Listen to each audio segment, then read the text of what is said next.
Baltimore! All right. Welcome to Ignite Baltimore. And it's great to be the first talk because the first talk is about failure. So if I don't succeed, you'll all just assume it's part of the program. I'm setting the bar high for everybody else. I'm Ron Schmelzer. I'm a serial entrepreneur who's had a number of successes and some failures. And just to get us started here, I'm going to start with some quotes, and hopefully you'll help me finish them off. So if at first you don't succeed, try again. Let's go. So, the virtues of failure. Failure is really an amazing thing because most of the successful people out there learn from failure. Has anybody heard of the fail blog? Yeah, the fail blog, a bunch of pictures and items of really funny things, and we like the fail blog because it makes us feel better about ourselves. But the thing about failure is extremely common.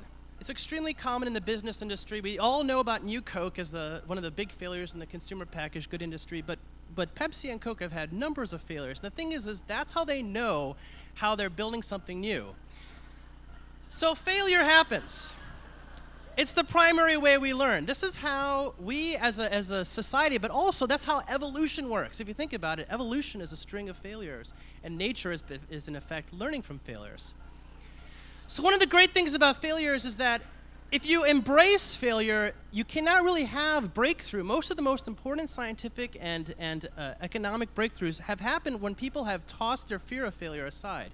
As a matter of fact, a lot of these inventions, the microwave, super glue, brandy, penicillin, most of the artificial sweeteners and Super Bowl, these were all accidents, right? And they didn't look at those accidents and get themselves down the dumps. They looked at these as opportunities. And so we have a bunch of ideas. The first idea is that in an environment of failure, you have to really take many small steps, right? So think about it. You're in the dark. If you don't know where you're going, do you take big steps? No, you take small steps. And this is one of the things that the software industry in particular has really embraced, is that the pace of technology is moving very fast. So what you're showing you here is called a lean startup customer development methodology. The whole idea is just keep on iterating. Iterate as fast as you can. Make the cost and penalty of failure low. So here you have, yes, don't go to that instructor in flight school. But that's the other lesson. Fail fast, fail cheap, fail often, but don't fail fatal. Because the whole idea of failure is it's supposed to be getting you closer to success. And a couple of these notable failures, Webvan was a huge failure in the dot-com industry, over $130 million spent to help deliver groceries, and that didn't work out. But Apollo 1 was a big learning moment for NASA. They learned a lot about what they had to do from safety. And I think that's part of the big lessons, right? Yes, exit building before tweeting about it. Failure only works if you learn from it. And that's one of the main ideas and the main tenets of learning. And there's been a study, Dr. Evelyn Crone did the study and looked at the brain function and found that adults actually learn a lot more. Their brain is more active when they're getting negative feedback, that's on the right, versus positive feedback. It's actually the opposite for kids less than 8. They learn more when there's positive feedback. So in order to learn from failure, you have to know when you're failing. It's kind of obvious, right? But actually, the human brain is funny. We don't want to know that we're failing. We have this thing called confirmation bias. We would much rather be proven right than proven wrong. And there are a lot of great examples of this. Communism as a system, they learned probably 20 or 30 years late that their system wasn't working. Enron, Polaroid didn't really acknowledge the digital camera until it was very late. And so in order to learn from failure, you have to recognize the sign and the smell of failure, right?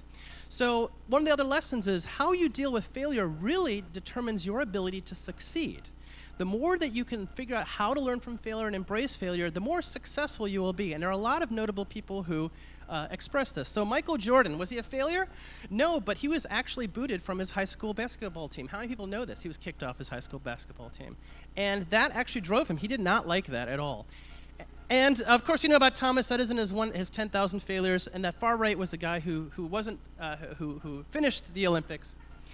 But basically, what he learned was that they didn't pay him he didn't go to the Olympics to start it. He went to the Olympics to finish it, and that's really what you learned, that failure is really much better than regret.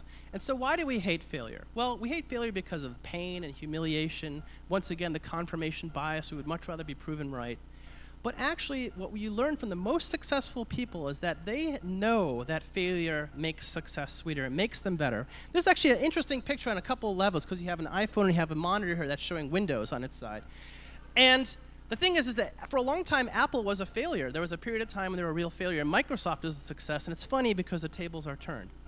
So I'm actually originally not from Baltimore, I'm from Boston, and we know this, very well, the underdogs, Boston Red Sox. We had a long history of failure in the Bruins and the Celtics, but we love the underdog. Why do we love the underdog so much? Because we know that out of failure can come success. And actually, that's the irony of this talk. This talk really wasn't about failure at all. This talk failed. This talk was really about success. And I think, hopefully, at the end of this thing, I will have encouraged you that you should look at failure as an opportunity to become more successful. Thank you very much.